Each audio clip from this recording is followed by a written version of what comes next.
Hello students, good evening to all of you and welcome to English Competition Study. This is PK साहब with you friends. तो हम लोग जो discuss कर रहे हैं इन्फिनेटिव्स के बारे में आज से मैं पढ़ाना शुरू करूंगा दोस्तों। और इससे पहले जितनी भी क्लासेस हमने नॉन फाइनाइट कर दी है आपको मैंने जेनेट के बारे में सारी बातें टीच कर दी है। So today my friends we are discussing infinitive और इन्फिनेटिव क्या होता है इस चीज के बारे में डिस्कस करेंगे आपके साथ। आइए दोस्तों हम डिस्कस करते हैं। देखना दोस्तों आपके माइंड में क्वेश्चन आएगा व्हाट इज इन्फिनेटिव। तो आप याद रखिएगा इन्फिनेटिव वही होता है जो वर्ड की पहली फॉर्म होता है, जो वर्ड की फर्स्ट फॉर्म होगा वही इन्फिनेटिव होगा। तो मान लिया जाए हम यहाँ पर एक वर्ड लिखे हैं डांस, तो डांस वर्ड की पहली फॉर्म है या वॉक वर्ड की पहली फॉर्म है। तो अब देखना यहाँ पर आपसे कभी भी कोई क्वेश्चन करे कि व्हाट इज इन्फिनेटिव, तो जो वर्ड की पहली फॉर्म होगा वो इन्फिनेटिव होगा। लेकिन अब जो क्वेश्चन अराइज होता है कि इन्फिनेटिव को हम क्या करते हैं, दो भाग में डिवाइड करते हैं। क्या है वो, ये फुल इन्फिनेटिव और बेयर इन्फिनेटिव है। इस बेयर इन्फिनेटिव को हम प्लेन इन्फिनेटिव भी बोलते हैं। और फिर अब देखना आपके माइंड में क्वेश्चन आना चाहिए कि हम फुल इन्फिनेटिव और बेयर इन्फिनेटिव दोनों में कैसे डिफरेंस को हम समझेंगे। तो अब याद रखिएगा जब इन्फिनेटिव होगा तो वर्ड की पहली फॉर्म होगा डांस। ओके, अब फुल इन्फिनेटिव होगा ये विद टू होगा, मतलब टू लगेगा इसके पहले। और जब बेयर इन्फिनेटिव होगा तो इसके पहले टू नहीं लगेगा। अब मान लिया जाए एग्जांपल हमने यहाँ पर लिखा है, ऑलरेडी एक वर्ड हम डांस लिखे हैं। अब ये क्या है, वर्ड की पहली फॉर्म है तो ये इन्फिनेटिव हो गया। अब इस इन्फिनेटिव को हम दो भाग में डिवाइड कर दिए, यहाँ पर डांस और टू डांस।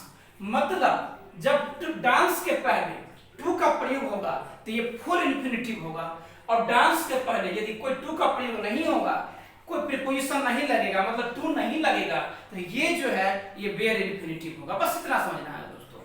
तो हम आज डिस्कस करेंगे कि बेयर इन्फिनेटिव के यूजेज कहाँ होते हैं। तो ये जो एक पॉइंट है जो हम आप डिस्कस करेंगे। अभी बहुत सारी चीजें आपसे डिस्कस करनी है, तो आइए हम दोस्तों फोकस करते हैं चीजों पर।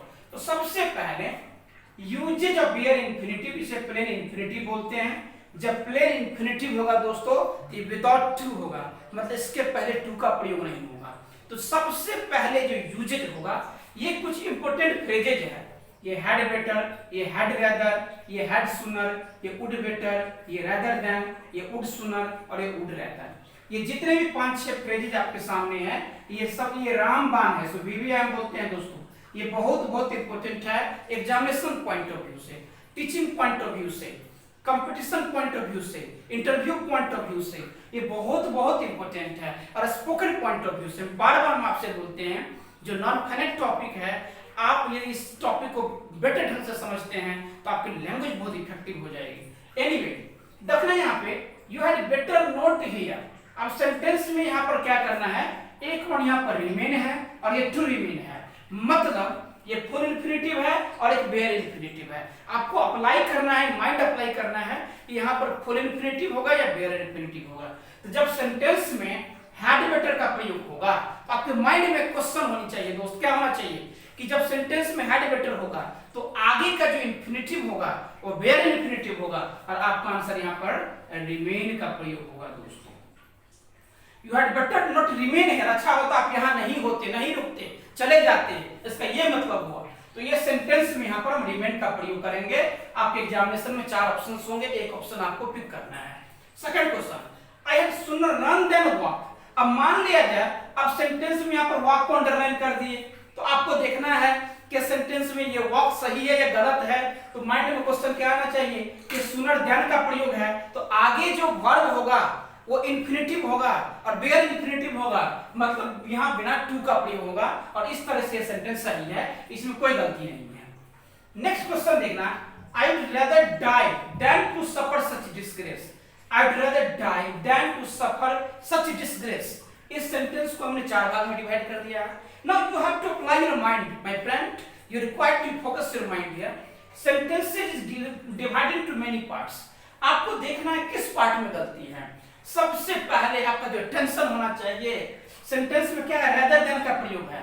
जब सेंटेंस में rather than का प्रयोग होगा तो माइंड में क्या क्वेश्चन आना चाहिए कि जब rather than होगा तो आगे इन्फिनेटिव होगा।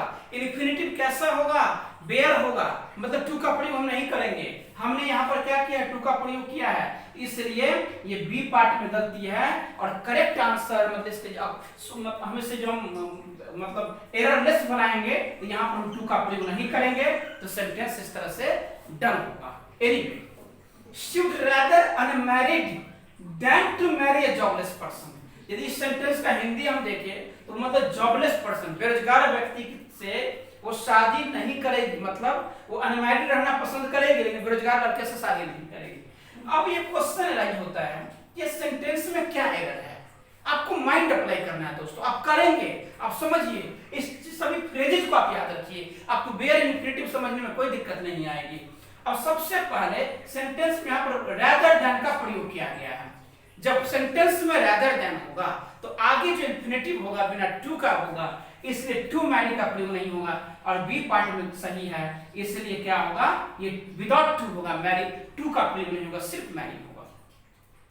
The lady sooner die than beg. अब सेंटेंस में यहाँ पर है, यहाँ पर सूनर देन के बाद यहाँ पर बेग का प्रयोग किया गया है, तो क्या ये सेंटेंस सही है?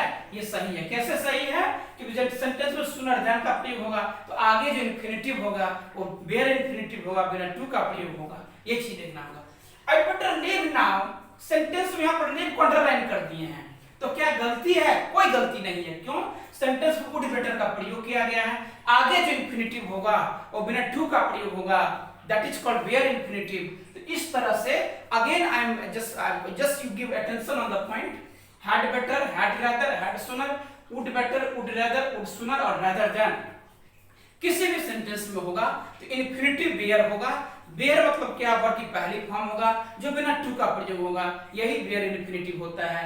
My friend, one thing I want to tell you here, to the examination point of view these are very very pertinent point, you must understand all the points, और ये सब चीजें आप समझते हैं, एग्जाम जरूर क्वालिफाई करेंगे। ग्रामर को प्रैक्टिकली आप समझेंगे, लैंग्वेज को आप बेहतरीन ढंग से इस्तेमाल करेंगे, आपकी रिटन अच्छी होगी, और आप मेरे साथ बने रहिए, आप फ्रेंड के साथ। अगले वीडियो में फिर हम बेयर इन्फिनिटिव्स के बहुत सारी बातें डिस्कस करेंगे। थैंक यू दोस्तों, जय हिंद, जय भारत।